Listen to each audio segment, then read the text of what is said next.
Track that often bloody path of the world's worst excesses of war and terrorism. Even so, we undergo dramatic events we could happily live without. Shootings, plane crashes, hostages in Cambodia. Tracy Grimshaw reports on those soon. But if there's one area we can hold our heads up or hang them for a world-ranking performance, it's our lively, gutsy political scene. Laurie Oakes takes us through the rough and tumble of 1994. From the start of the year, the Liberal Party's leadership problem was the story. John Hewson so badly undermined, so debilitated by losing the unlosable election in 1993, that even Bronwyn Bishop was being taken seriously as a possible alternative. But Mrs. Bishop's leadership pretensions were unceremoniously deflated by an anti-Liberal swing when she transferred from the Senate to the lower house in a by-election. She reminds me of the castle where we have to nail them to the fence, they go off, and then they take off, spread eagle, the kids burn, the dogs run up the tree, and then fizzle out going round in circles. In marked contrast, a fortnight earlier, Labor's Carmen Lawrence, former West Australian Premier, had made a triumphant by-election entry to the House of Representatives with an unexpected swing to the government. The end for Dr. Hewson came in May, with the Liberal Party federal president one of those wielding the knife. The members of the organisation, the supporters, the community out there are saying, you cannot go on like this and time is running out. His leadership authority rapidly ebbing, Dr. Hewson himself called a party room ballot. Alexander Downer received 43 votes, John Hewson received 36. He went down to the so-called youth ticket of Alexander Downer and Peter Costello. I don't think anyone in this room thinks I'm a natural politician. I am born of the Liberal Party, and I am a creature of the Liberal Party. The new team promised a fresh start, and for a while it worked. Mr. Downer soared in the opinion polls. Bob Hawke, back on the grog in a Canberra casino late one night, was heard predicting a Downer election victory. But then came the gaffes over the coalition's Aboriginal land rights policy, for example. In relation to my comments, I had something else on my mind. And Mr. Downer's disastrous parodying of his own Things That Matter policy document. When we release our domestic violence policy, the things that matter. The honeymoon ended with a thud, but 1994 wasn't all beer and skittles for the government either. Sports Minister Ros Kelly had to be dumped from Cabinet over the sports rorts affair, sloppy administration of sporting grants. We just have this great big whiteboard. This is a Mr. Squiggle method of administration. And the publication of the Hawke memoirs revived the bitter feud between the Prime Minister and his predecessor. There was Mr. Keating's alleged description of Australia, for example. Was the arse end of the world. I can't ever remember saying that to Mr. Hawke. And an allegation that Mr. Keating had opposed Australia's Gulf War commitment. What has the US ever done for us? Yeah. That is just a straight lie, a straight distortion. It was certainly wrong. John Button confirmed that he, not Mr. Keating, had asked the question. The best news of the year was on the economic front. The long-awaited recovery started to come through with healthy growth and low inflation. Unemployment, 10.7% 12 months ago, edged steadily down as the government put in place a jobs compact to help the long-term unemployed. But worrying for home buyers, interest rates started to edge up.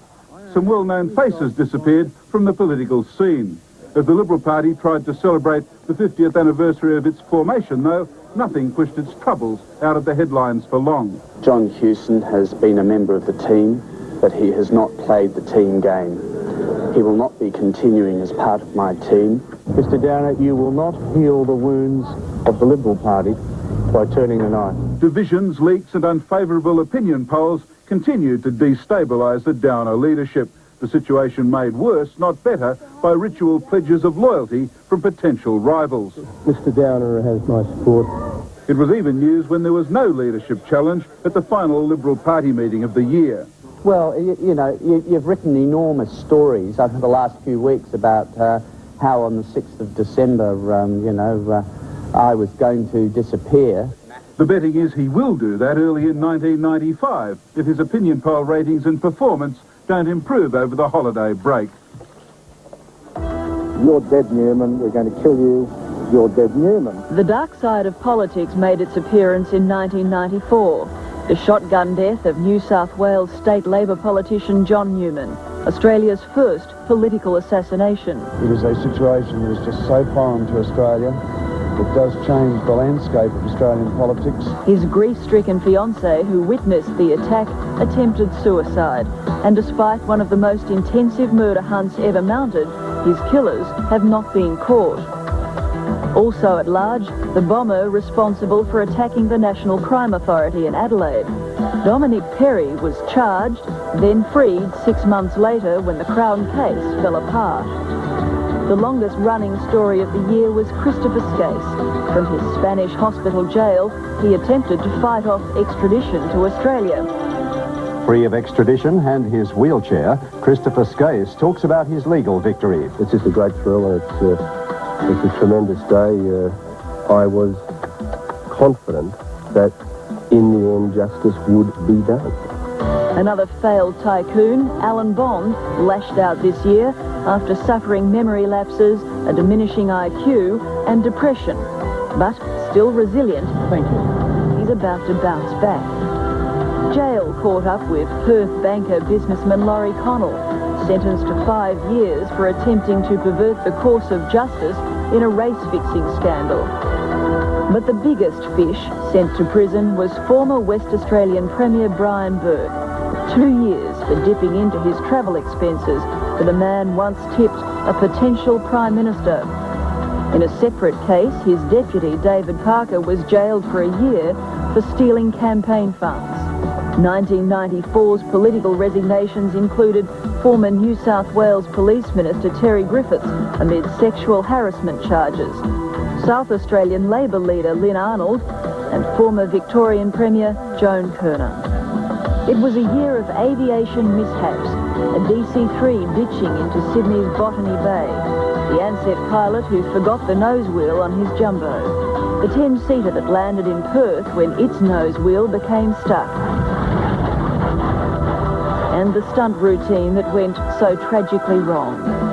By year's end, the Civil Aviation Authority was facing disbandment after a series of bungles culminating in increased noise from Sydney's newly opened third runway.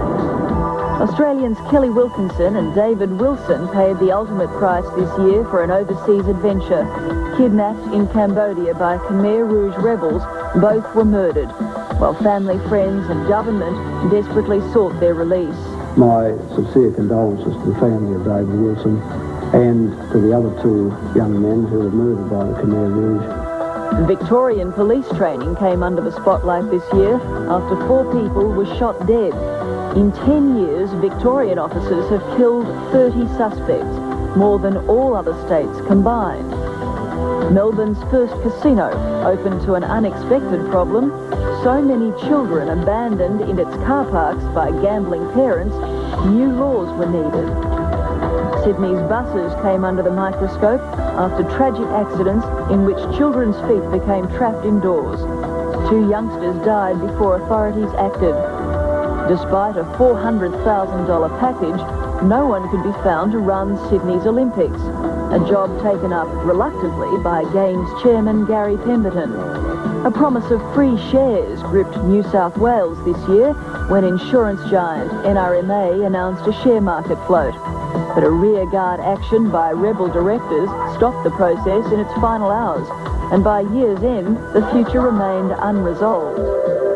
Queensland suffered its worst ever bus accident. 12 people dead when a coach rolled over near Brisbane. It was just a mess of bodies, legs, limbs, all intertwined with each other and entwined with the seats. So we had to sort of untangle them and lay them out. Many were bleeding, cut. There's one lady I pulled out who had her arm severed right off, just below the elbow. And there's a little girl around the other side, she's dead.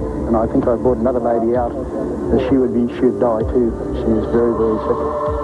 In Sydney, a road worker was arrested and charged with the backpacker murders. 49-year-old Ivan Milat is accused of killing 7 people and dumping their bodies in the Belanglo forest. It was the year of the Northern Territory's first, and possibly last, cannonball run. 4 men died when a Ferrari driven by a Japanese dentist crashed at more than 200 kilometres an hour. An Australian yachtswoman's remarkable story of survival emerged from the Atlantic. Annalisa Guy lasted 7 weeks adrift until being sighted near the Falklands. 38 years of marriage came to an end this year for Bob and Hazel Hawke, an amicable split after a long but sometimes rocky relationship. What has happened is mutual and amicable, and Hazel and I remain very, very good friends. An error of judgment stranded a jet cat in Tasmania and cost a boat owner his licence. It took 6 weeks to pull it free. Just this month, a gunman in Victoria shot and killed 2 people before police shot him. 1994 brought alive a 6-year dream to build an Endeavour replica and sail it around Australia.